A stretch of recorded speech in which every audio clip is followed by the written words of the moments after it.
Welcome to another episode of the Tobago House of Assembly's Post-Executive Council Media Briefing.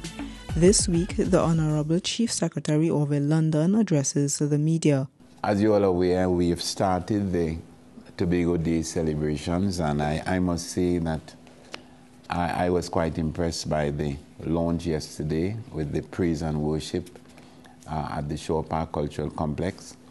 I was particularly pleased by the signal that was sent in the first place that in Tobago we take our faith very seriously, and of course that we are a cosmopolitan society, and to have all the major religions represented there, that sent a very powerful signal.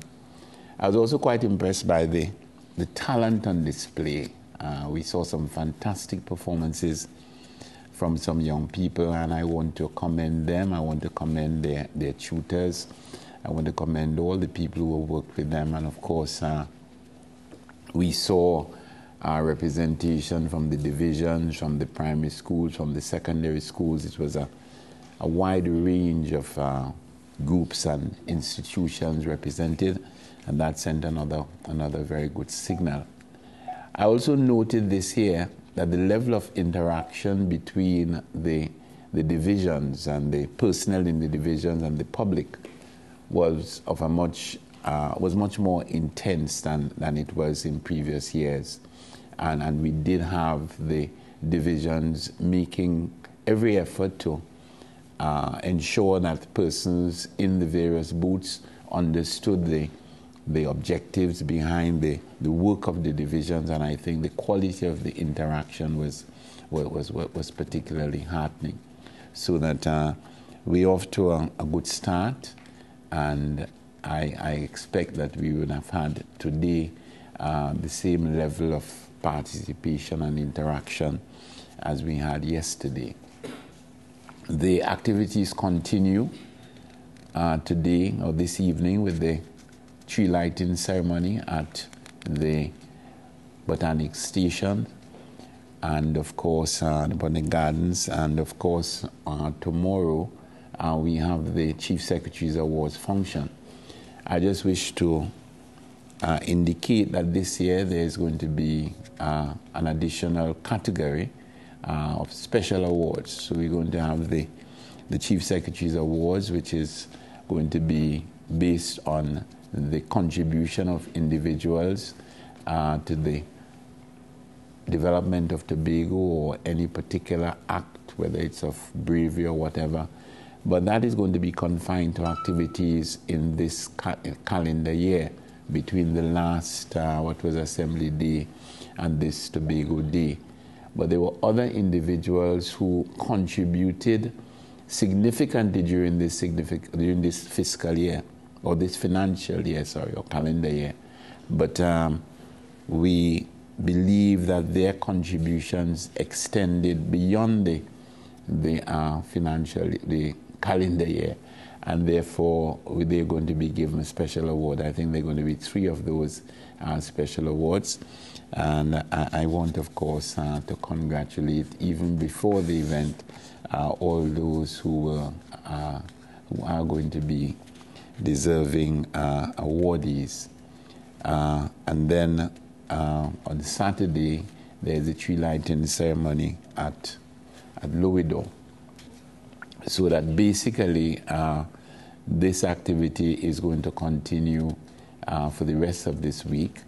But I want us all to understand that if Tobago Day is to mean anything, there are aspects of the celebration or that have to extend well beyond this week.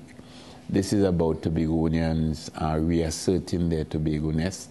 This is about Tobagonians remembering those qualities that would have defined them as special people.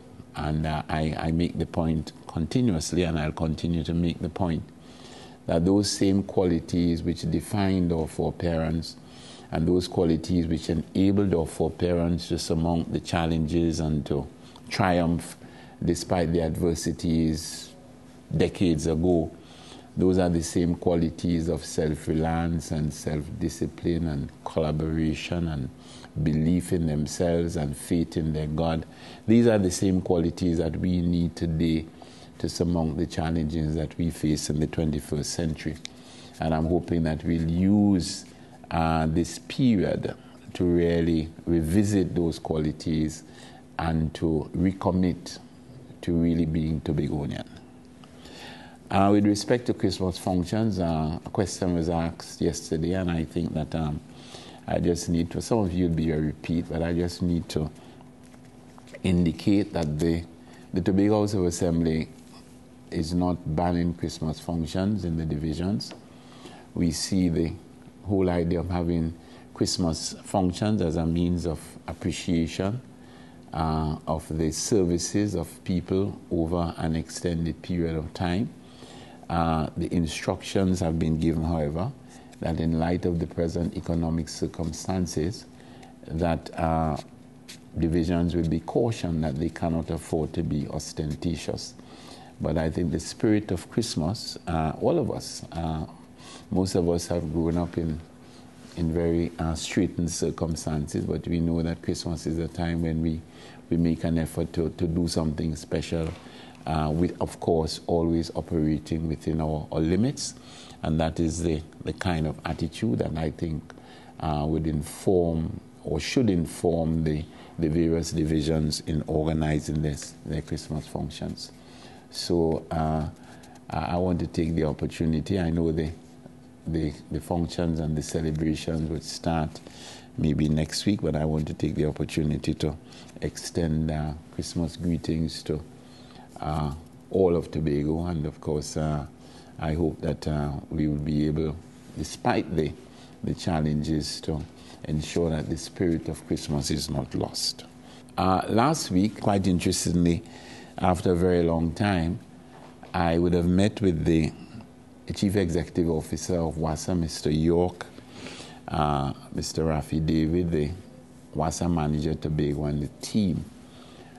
And we had a very productive meeting. Representatives of the Division of Infrastructure and Public Utilities were there, headed by the Secretary, Mr. Melville, and we were able to look at what WASA called the Tobago Water Plan for 2016.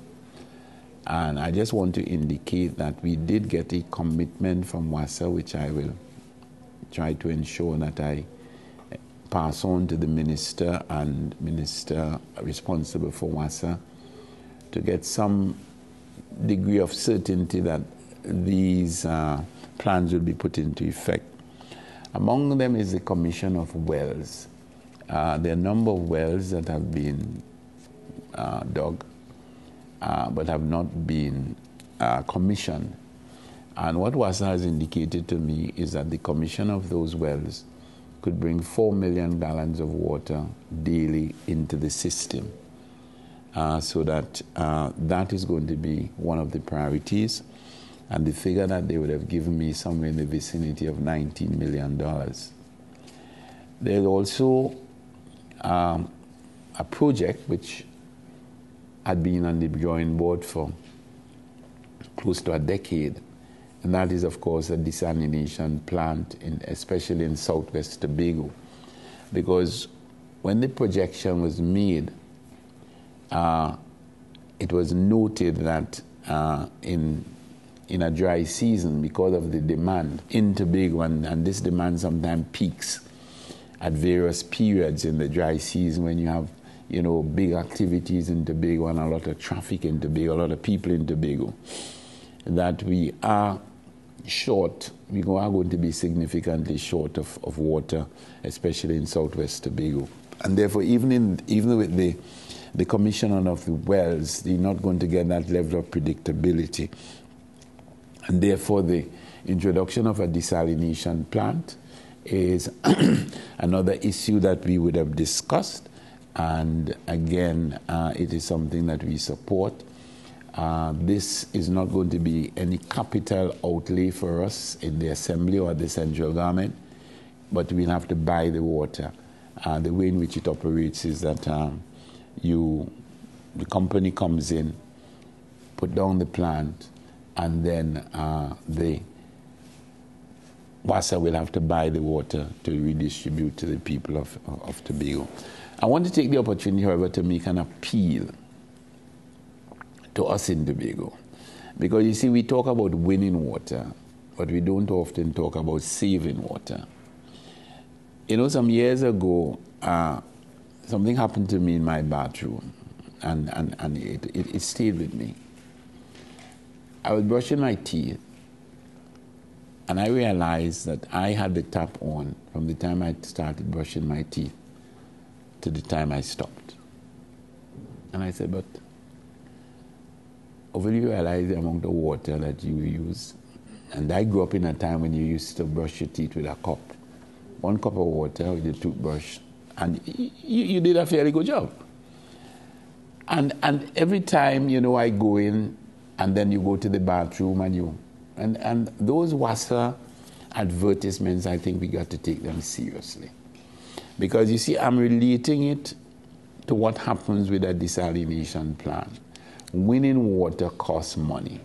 Saving water costs nothing. And therefore, while we are going to be negotiating with WASA, whether it's to have additional wells commission or the desalination plant, we need to make sure that we take up our responsibility to save water, which costs nothing. Saving water, not the water costs nothing, the saving of the water costs nothing. We also discussed of course, the long-standing issue of the desilting of the Hillsborough Dam. I want us, however, to bear in mind that the desilting of the Hillsborough Dam is not a panacea for the water woes in Tobago. In fact, my information is that the desilting of the Hillsborough Dam would only impact maybe 15% of the population using water in Tobago. And it's more about storage and more about having a longer lifespan, if you want to put it like that, for the water in Tobago, so that everything has to be done in conjunction, the 4 things. And I just want to reiterate what the 4 things are: the commissioning of the wells, the desalination, the desilting, and of course, us Tobagonians taking responsibility, and you bring in the saving. And I think that is important. I was comforted recently when, based on conversations that we've had with UDCOT, the Urban Development Company of Trinidad and Tobago, which, as you know, the new board of directors was selected under the chairmanship of Mr. Noel Garcia. And I got a correspondence from him, which indicated that, based on our discussion, UDCOT is prepared to take the responsibility for assisting us in delivering some of our major projects.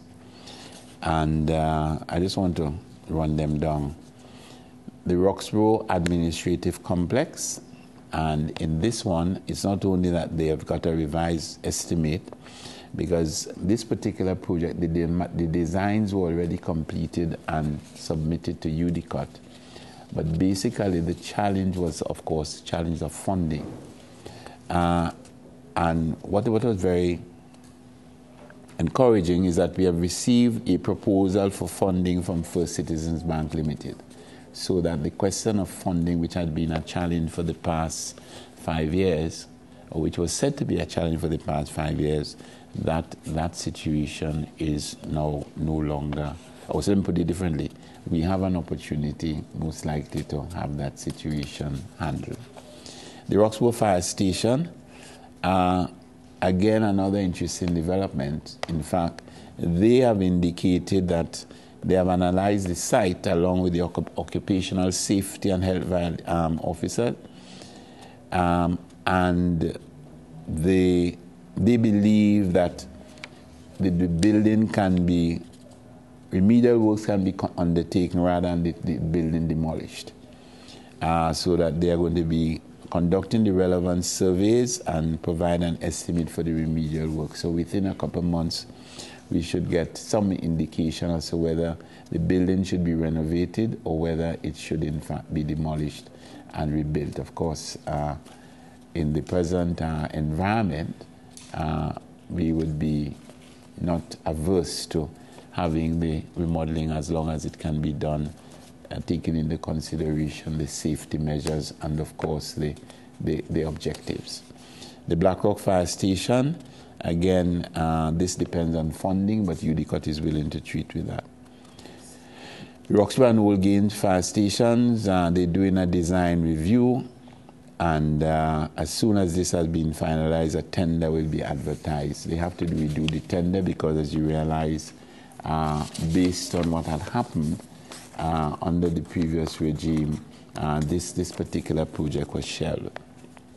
Scarborough RC School, they are trying to get the preliminary designs from the Educational Facilities Company Limited, and after that, progress will start on that. As you know, the site has been identified, the designs were agreed upon between the Assembly and the school board, and basically we're hoping to have mobilization and work started most likely by the second quarter of 2016. The Moriah Health Center, a meeting was scheduled last month between UDCOT and the division. I'm not certain whether that meeting came off, but that's another one. And the indoor sporting facilities at Kendall, Mount Pleasant, and Keenan Bonner Court, we are hoping to start work on the indoor sporting facilities at Kendall and Mount Pleasant. Again, hopefully in the second quarter of 2016, and then there are plans for a facility at Keenan Bonner Court, which may or may not be a combination of community and recreational center. So I say this to indicate that some of the projects which we mentioned during the budget discussion, some of the projects will definitely come on stream with the assistance of UDCOT. Others, of course, we'll have to do through various other agencies. As you know, we had the discussion in the House with respect to the projects and the cost and how we're going to shift funding from one area to another in order to ensure that the priority projects were in fact funded and delivered. That exercise we finalized because after the discussions we were mandated to go back and to do what is necessary. There wasn't too much adjustment that we had to make. So that had been finalized, and of course the implementation phase is now underway. And I am fairly comfortable that we should be able to deliver on the projects which were listed in the debate. And finally, just to deal with a couple of concerns that were voiced about people with respect to signage. We have embarked, at least the Division of Infrastructure and Public Utilities, has embarked on a comprehensive signage project throughout Tobago. I think Windward Tobago is complete. Leeward Tobago, I'm not certain, but I think that's well on the way to completion.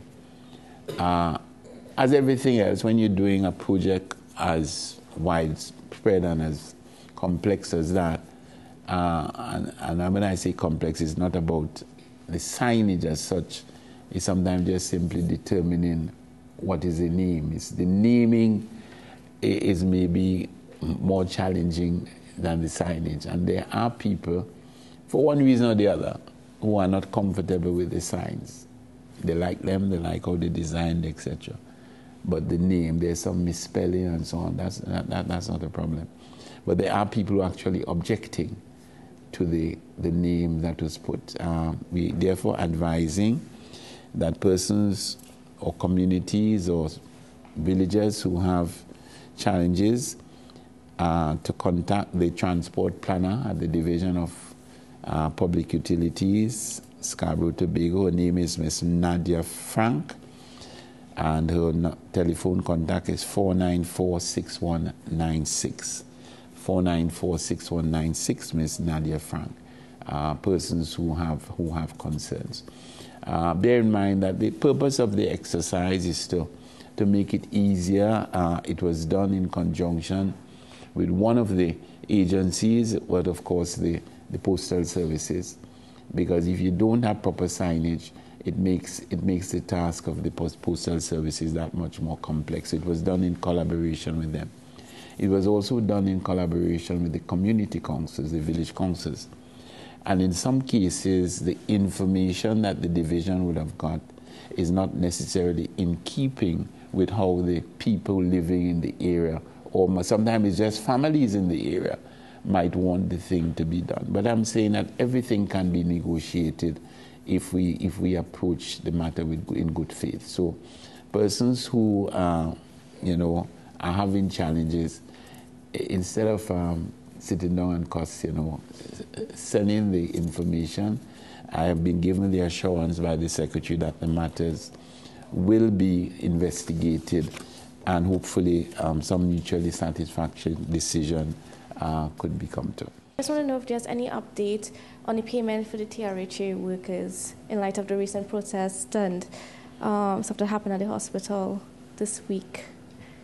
All right, let me put that in perspective, because based on what has come to the Executive Council, and I can only speak to what has come to the Executive Council, and very little has come to the Executive Council. In fact, none of those purported agreements, in inverted commas, have come to the Executive Council.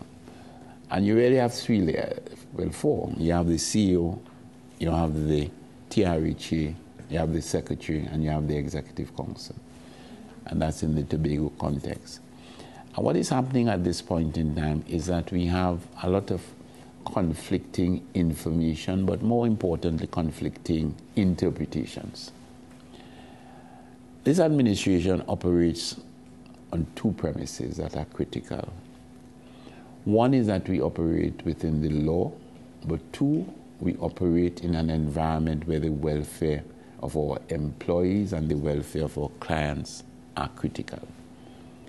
So I don't want anybody to give the impression that anything the Assembly does, we're doing it out of cynicism or lack of sensitivity.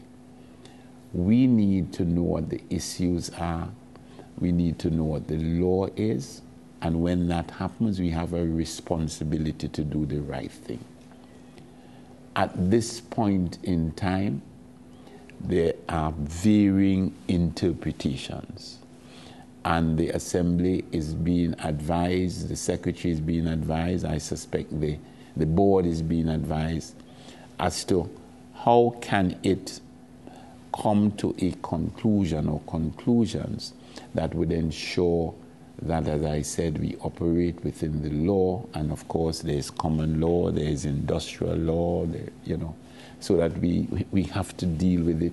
There's contract law, and all of those things have to be brought into play, and we have to be advised as to the best way forward. We also have to ensure that there is equity, that we do not treat one sector of our working population any differently from we treat other sectors with respect to contract. And I'm talking sector to sector. In other words, we've got to understand that we have thousands of contract workers in the Tobago context, and we have a responsibility to ensure that there's equity in the way in which we treat our contract workers. So all of those things have to be taken into consideration. So I cannot give you any further update, because I said I can only deal with the situation as has come to the Executive Council. We are aware that a decision has to be made, and as soon as the decision is made, the decision, I am certain, would be made public either by the TRHA or the Secretary.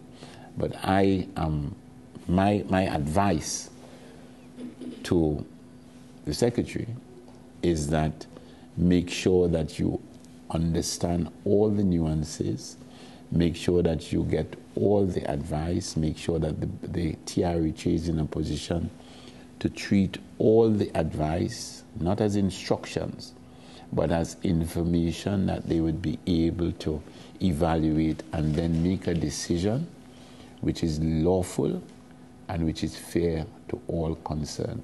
And basically that is where we are. And I am hopeful that when that happens, that all parties will be able to understand. Because when one looks at, industrial relations throughout the country, there are times when there are disputes. But behind all the rhetoric and the bravado, I think people want to see things done. People want to see solutions, and we normally find a way to get a solution. There is no industrial action in Trinidad and Tobago that did not have a satisfactory conclusion, and I'm certain this one will. Okay. It has come to our understanding that perhaps the arrears that would have to be paid to the workers may be more than the THA could afford. Could you share some light on that information? Well, let me tell you how the system normally operates. Arrears are normally not paid from your normal allocation. And the answer is quite simple. When we get money for what we requested. And therefore, anything outside of that, especially when the sums are large, you now have to make a request to the Minister of Finance, negotiate with him, convince him that yes, this is legal, yes, this is owing, and then the funding is paid. So it is not just that what the Assembly cannot afford, it is that no provision has been made for that. And therefore, if any monies are to be paid, those monies have to be tabulated. And then the request has to be documented and supported so that you can negotiate with the Minister of Finance to have it paid. Because one of the things that, whether it's a ministry or the Assembly, one of the things that you would not do is to take money to pay arrears, take money from money to pay salaries to pay arrears. I mean, that will be irresponsible. And we just simply cannot do that because it is not in our allocation. So as I said, we do what is legal, we do what is sensitive, we do what is right. And in those circumstances, that's what I'm saying, that I don't believe that we should rush into taking a position which is either illegal and or insensitive. The Secretary had promised us yesterday that she would face us today and give us, some sort of, communicate with us in some kind of way in terms of what is happening or what she intends to do about the situation. Because we have short staff, based on my investigations today, the hospital is still short staffed, the canteen is still closed, and surgeries were cancelled because of the short staff. Patients no, when you say it was short staffed because there is a shortage of, or is it that people didn't turn up to work? People didn't turn out, sick out. All right, and the staff obviously need answers. The patients too need answers. It's been 4 days and we can't get anything concrete as to what will happen where the arrears is concerned and where the presence of doctors and nurses and other staff is concerned. Could you tell us how soon we could get something from the Secretary perhaps, or the CEO, or the board? I just want to refer to two things that you've said.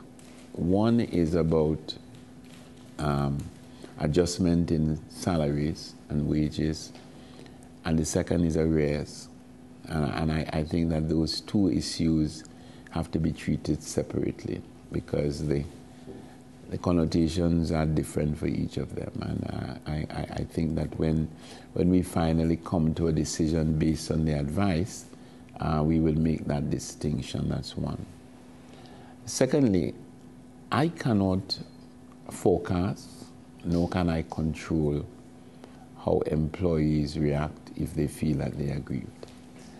That is a decision that employees and their advisors make. But again, just like we, the employees, have a responsibility to stay within the parameters of the law. They also, and I think that the majority of our workers are sensitive to their responsibilities to the patients. We are also sensitive to those responsibilities, and therefore we understand the importance of having this issue resolved as quickly as possible. But we have to be responsible.